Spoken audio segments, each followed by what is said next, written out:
नमस्कार, जय जोहार, जय छत्तीसगढ़ संगवारी हो। एनर्जी अगर बचाए रखना है, बुढ़ापा ला अच्छा से गुजारना है तो आप मतलब दौड़े पर आए लगी।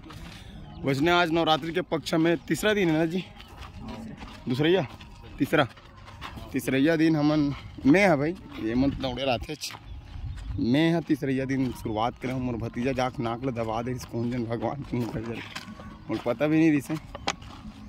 हाँ वो उठे स्थान में दौड़े लागा काबर कि मी बोले रहे उठाबे रहे के। और ये भतीजा है उठे और सब हमारे गाँव के दोस्त मतलब देखो सब अभी चिकना मुंडा है, जवान लौंडे है, अभी जवानी का सही प्रयोग कर रहे हैं।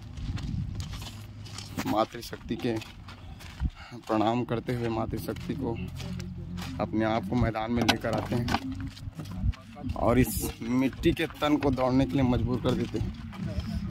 देख रहे ये सब भाई लोग हैं रनिंग करके जा रहे हैं। मेरे भी दौड़ा दिया आज 5 राउंड। हालत खराब हो गई भाई माँ कसम। तो लगे रहो मोर ब्लॉग वीडियो में और ये 1 मिनट की ही सही वीडियो देख ले करो यार, गरीब आदमी को उद्धार करो। हम वीकेंड बॉस धरती के बोझ यकीन गूगल और इंस्टाग्राम में खोज वीकेंड बॉस सीजी ब्लॉग 108 ला बिल्कुल सब्सक्राइब करो, फॉलो करो, कमेंट करो, लाइक करो और मोर पैसा बनाओ।